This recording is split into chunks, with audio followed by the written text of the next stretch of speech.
सांसद इकरासन पहुंची थी। इकरासन ने एक स्कूल कार्यक्रम में हिस्सा लिया और उसके बाद एक बड़ा बयान देते हुए क्या कुछ कहा, सुनिए। कैराना के कोतवाल साहब, सलीम प्रधान जी, अनम हसन, मेरे मामा जी, शमा मास्टर जी, शफकत चेयरमैन साहब और यहाँ पर मौजूद सभी हमारे आसपास के सभी जिम्मेदार बड़े बुजुर्ग, आप सभी को अस्सलाम वालेकुम, नमस्कार। मैं सबसे पहले शुक्रिया अदा करना चाहती हूँ सरवर भाई का और स्कूल की प्रबंधक कमेटी का, जिन्होंने इस प्रोग्राम का आयोजन किया। और साथ ही साथ बधाई देना चाहेंगे, स्कूल को लगभग 2 साल हो चुके हैं और बड़ी मात्रा में हमारे क्षेत्र के गांव देहात के बच्चे यहाँ पर पढ़ रहे हैं। तो स्कूल वालों को, सभी टीचर्स को, प्रबंधक कमेटी को, सबको ताली बजाकर बहुत बहुत बधाई। आज के दौर में अगर कोई चीज सबसे ज्यादा जरूरी है तो शिक्षा, तालीम हासिल करना हमारे बच्चों के लिए सबसे ज्यादा जरूरी है। और जो सरकारी स्कूल है उनके हालात आपके हमारे सामने हैं। बिल्डिंगें हैं तो टीचर नहीं है, टीचर है तो बच्चे नहीं जा पा रहे।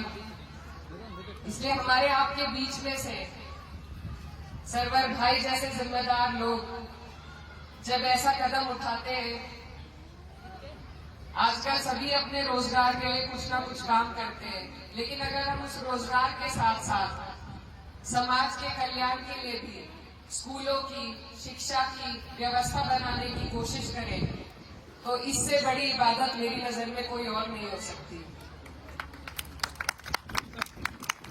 आज हम इसीलिए, हमारा इलाका पीछे है कि पढ़ाई पे हमारा थोड़ा कम ध्यान है।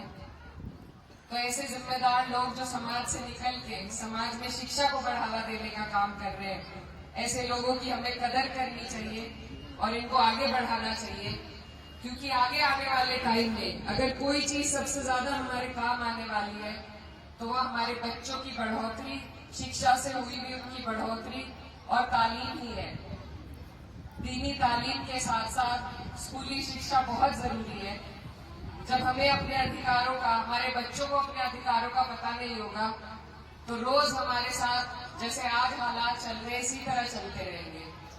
इसलिए आप सबसे मेरी गुजारिश है कि भूरा में भी एक स्कूल का निर्माण होने जा रहा है, उसमें भी आप सब सहयोग करें। सभी हमारे क्षेत्र के जिम्मेदार लोग कोशिश कर रहे हैं और जितने स्कूल बनेंगे, जितने हमारे बच्चे ज्यादा से ज्यादा पढ़ पाएंगे, उतना ही आप और हम तरक्की कर पाएंगे।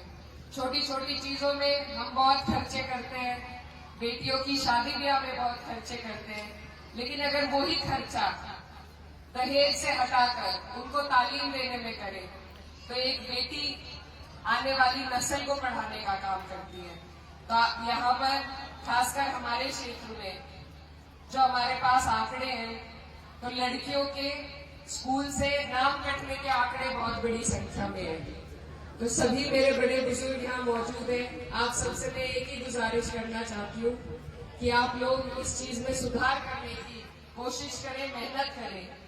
हमारी बहनें, बेटियां जितना ज्यादा से ज्यादा पढ़ लेंगी उतना ही आप लोगों का नाम रोशन होगा, उतना ही हम आगे बढ़ पाएंगे। तो लड़कों के साथ साथ लड़कियों की शिक्षा पर भी ज्यादा से ज्यादा ध्यान दें और मेरी बस यही दुआ है कि इस तरह के स्कूल हमारे इलाके में खुलते रहे ताकि एक एक बच्चा स्कूल जाने के लिए उसको दिक्कत ना हो, एक एक बच्चा स्कूल तक पहुंच सके। और ऐसे लोगों की, सरवर भाई जैसे लोगों की आपको और हमें मिलकर उनका सहयोग करना है, मदद करनी है और बच्चों को तालीम के राह पर चलाना है। मेरे वालिद साहब, उन्होंने मुझे इतनी शिक्षा दिलाई, वो यही कहते थे कि मैं थोड़ा सा पढ़ाई में पीछे रह गया, वो कभी मेरे बच्चे पूरी करेंगे। तो आज जो मैं यहाँ आपके बीच में खड़ी हूँ, एक वो वक्त था जब मैं बिल्कुल अकेली थी। उस वक्त अगर कोई चीज, कोई तजुर्बा मेरे काम आया जिससे मेरा आत्मविश्वास बढ़ा तो वो सिर्फ ये था कि मेरी शिक्षा अच्छी थी, मुझे चीजों की जानकारी थी, मुझे किसी से डर के दब के बोलने की जरूरत नहीं पड़ी। तो अपने भी अनुभव से मैं यही कहना चाहती हूँ कि शिक्षा ऐसी ताकत है जो आपसे कोई नहीं छीन सकता। इतने झगड़े हमारे यहाँ होते हैं, फूलवाल साहब भी देखते हैं, जमीनों के, जायदाद के, आपसी लड़ाइयां बहुत होती हैं, लेकिन सिर्फ शिक्षा एक ऐसी चीज है जिसमें ना कोई झगड़ा करके आपसे छीन सकता, ना कोई आपको उससे वंचित कर सकता है, अगर आपने ठान ली तो बस इसी ताकत को हमें अपने क्षेत्र के, अपने इलाके के एक एक बच्चे और बच्चियों तक पहुंचाने का काम करना है।